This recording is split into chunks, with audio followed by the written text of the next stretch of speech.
911. Hi, I'd like to report an emergency. Okay, what kind of emergency? It's a car that drove into the building.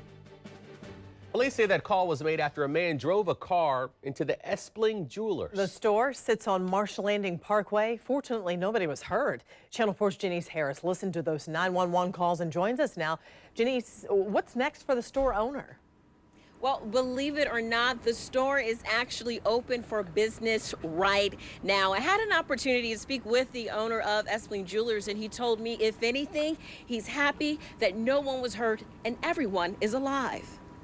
It was the accident no one saw coming when this car crashed into Espling Jewelers Monday afternoon. 911. Hi, we just had someone run into our store. This whole car just came into our store. Where are you? 355 Marsh Landing Parkway. Is anybody injured?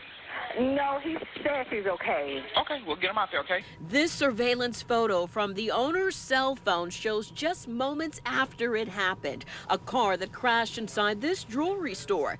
Espling was at home when the crash happened. Well, I was at home, actually, and I had two employees back here, and their first thought being one of them had stepped back farther and one of them was working the bench on a watch, is that the ceiling was coming in. The ceiling was coming in, a part of the wall gone, the front door destroyed, and jewelry cases tossed like dominoes. Right here is at least $20,000 in damage, but the owner expects that number to rise. But how did this all happen? The Jacksonville Beach Police report shows the 81-year-old driver told police he was not sure if he hit the gas, the brake, or if it were a mechanical failure to his vehicle.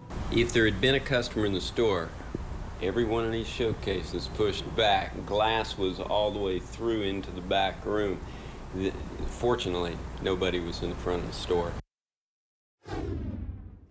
Fortunately, no one was there at that time. Now, to give you an idea of just how bad this could have been, the door was here, and the owner tells me that typically people sit right on the other side of this glass. Just imagine how bad that could have been when that car came tumbling through. Luckily, no one was there when the car crashed into this building. Live in Jacksonville Beach, Janice Harris, Channel 4, the local station. Media, but afterward, Channel 4's Janice Harris caught up with the owner, Reverend Richard Hamlet. She joins us now. Janice, what did he say? Well, he had a lot to say. City leaders and also Reverend Hamlet saying that they're all very optimistic about fixing the deplorable conditions at Eureka Gardens, and they're also looking forward to getting one step closer to finding a new owner. Reverend Richard Hamlet of Global Ministries Foundation says he is committed to fixing the issues at Eureka Gardens, even while the sale of the property is pending. It's been nearly 1 year since the I-Team began revealing the deplorable living conditions there. We're sticking with it. We have a responsibility, as long as we get any taxpayer money is going to the operations to the last day. GMF will do everything we have to do. Hamlet says he did the best he could do as the owner of the properties. I can hold my head up because I know that we did the best we could.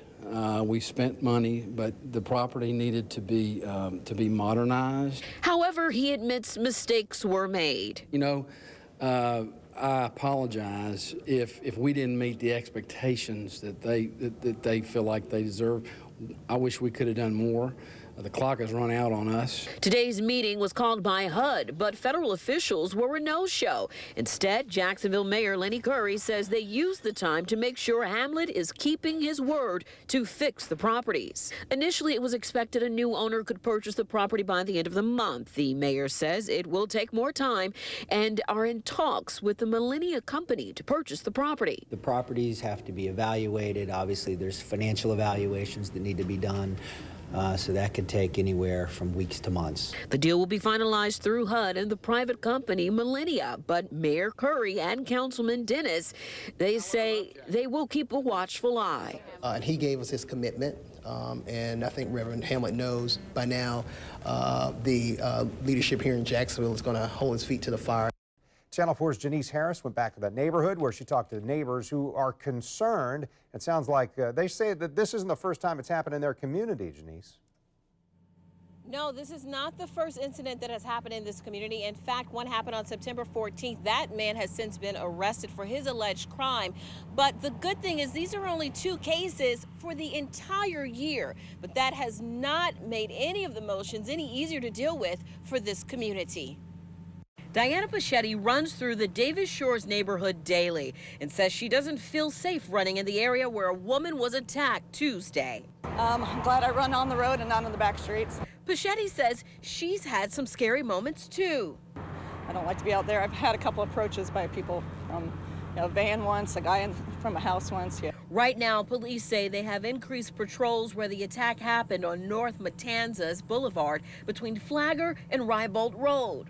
They're stunned, shocked a little bit, but they've pulled together, especially the folks in that neighborhood. And residents are getting involved. They believe more streetlights in the neighborhood would help, and they're getting tips about the attack to police. And as police continue to search for the attacker, Samuel Rodriguez, a self-defense instructor and police officer, offers these tips to a runner. Whether it be mace, your earbuds, or a towel, they can all be used as a weapon. Again, you have a weapon, okay? Same thing. Please, please, sir, please, please. Again, if they reach, you wrap, or you strike, or you throw it to them to block their eyesight and run. Simple things. You're not there to be Bruce Lee. You're there to survive and keep going. Survive and keep going. Rodriguez also told me that if you're in that type of a situation and you don't have anything on you that you could use as a weapon, try to talk through the situation and then break free at the first chance you get. Also, he says it's highly recommended if you do decide you're going to run at night to run with a partner. In St. Augustine, Janice Harris, Channel 4, the local station.